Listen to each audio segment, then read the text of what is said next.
नमस्कार दोस्तों, digital with SCM में आप सब लोगों का हार्दिक स्वागत है।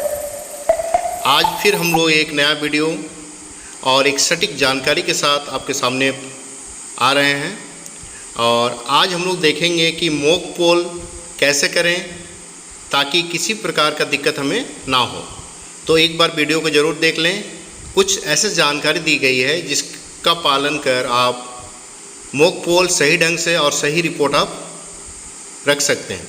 तो आइए देखते हैं हम लोग लोकसभा के लिए आम चुनाव 2024 मॉक पोल कैसे करें। तो मॉक पोल करने के लिए सबसे पहले आप क्या करेंगे, आपको जो सेटअप है उसको आप रेडी करेंगे। जैसे CU, VVPAT और BU, इसको सबसे पहले आपको जोड़ लेना है। तो सबसे पहले यहाँ पर हम तरीका दिखा दिए हैं BU, VVPAT और CU। यानी BU में जो केबल लगा हुआ है उस केबल को लेते हुए आपको VVPAT में जोड़ना है और VVPAT में जो केबल लगा हुआ है उसको CU में ला करके जोड़ देना है। ये काम आपको पहले कर लेना है मॉक पोल करने से पहले। यानी आप सेटअप को पूरी तरह से तैयार कर लेंगे। इसके बाद आप देखेंगे कि BU में ऊपर आप देखेंगे कि वहाँ पर नंबर लिखा रहता है 1, 2। अगर आपका कैंडिडेट 1 से 18 के बीच में है तो वहाँ पर आपका 1 में रहेगा और 1 से 18 से ज़्यादा अगर अधिक है तो वहाँ 2 में। तो आप लोग लिख लेंगे BU यूनिट में 1 या 2 सेटिंग है, वहाँ पर आपका 1 रहना चाहिए। इसके बाद VVPAT के पीछे साइड में एक नॉब लगा हुआ रहता है जहां आप देख सकते हैं कि वर्किंग मोड और ट्रांसपोर्टेशन मोड।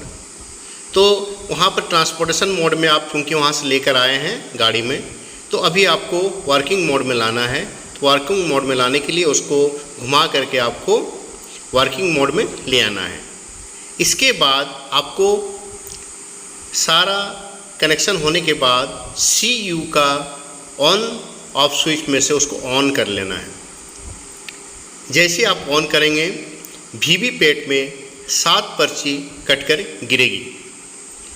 तो चूंकि अभी आपको मॉक पोल शुरू करना है तो आप क्या करें, 7 पर्ची को आप निकाल लें और 7 पर्ची को निकाल करके उसे प्रेजाइडिंग ऑफिसर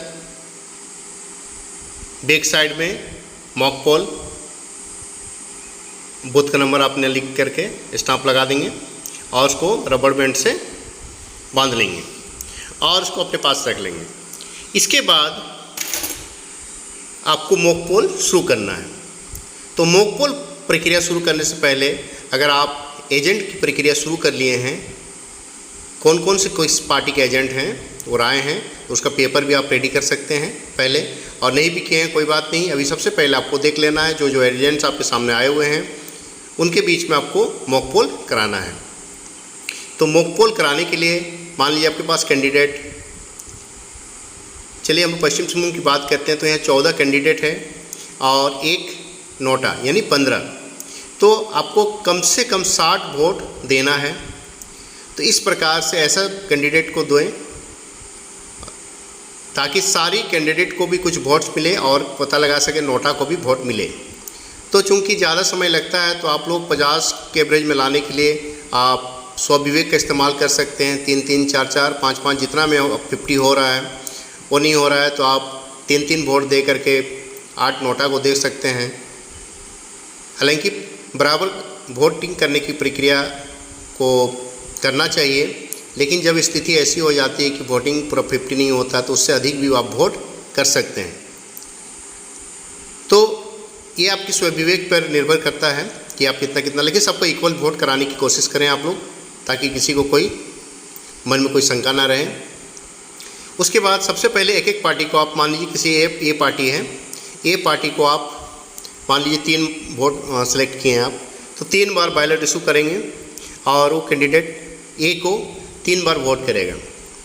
3 बार वोट करने के बाद उसको VVPAT में जो पर्ची गिरा है उसको आप निकाल के रख सकते हैं एक जगह मोड़ करके, या दिखा लेंगे उसको कि आपका 3 पर्ची यहाँ जो आप दिए हैं 3 पर्ची आपको गिर चुका है, इसको हम निकाल दे रहे हैं। इससे क्या होगा कि समय एक ही साथ सारा वोट पड़ने के बाद उसको छांटने में दिक्कतों का सामना करना पड़ सकता है।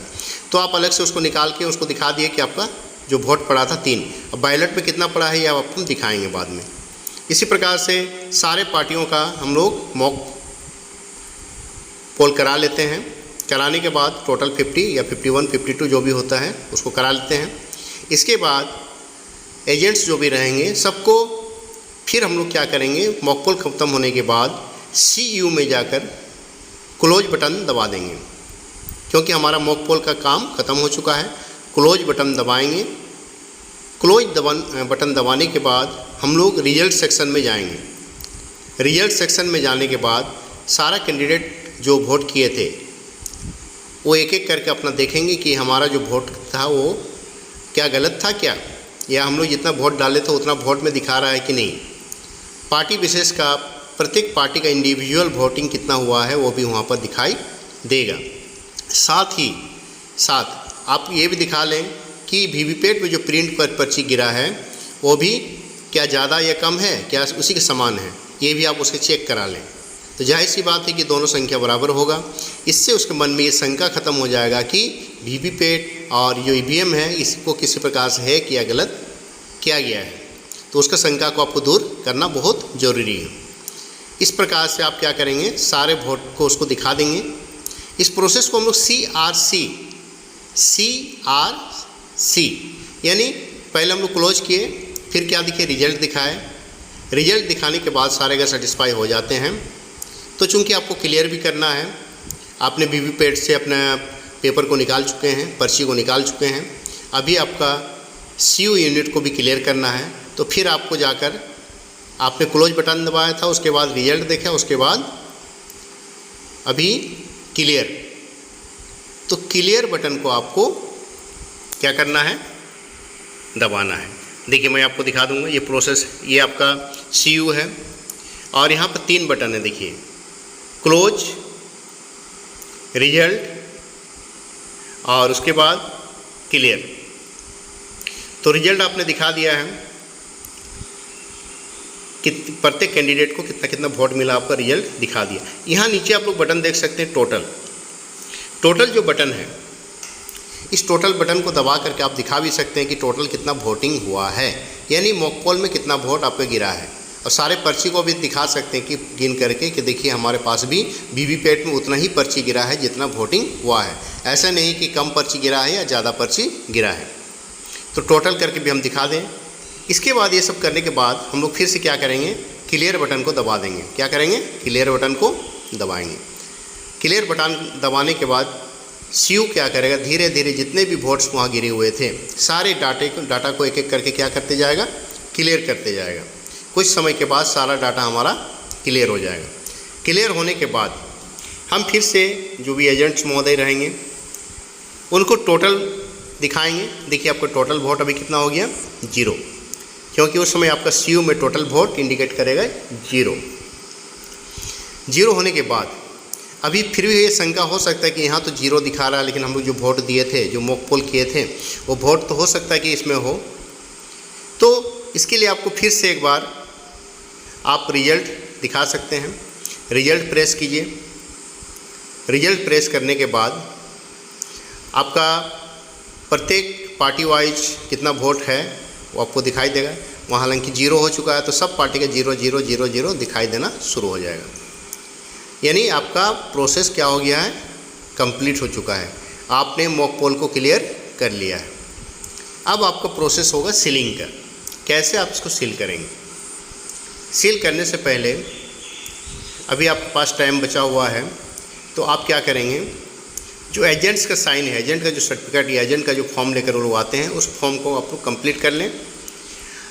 और इधर इसको सीलिंग का प्रोसेस भी करना है। इसमें जो आपका ग्रीन पेपर सील आपको मिला है, ग्रीन पेपर सील के जिस ओर प्रिंट है उस ओर प्रेजाइडिंग ऑफिसर अपने साइन करेंगे, स्टाम्प लगाएंगे, और साथ ही साथ एजेंट भी वहाँ पर साइन अपना जो एजेंट करना चाहें वो एजेंट साइन कर सकते हैं।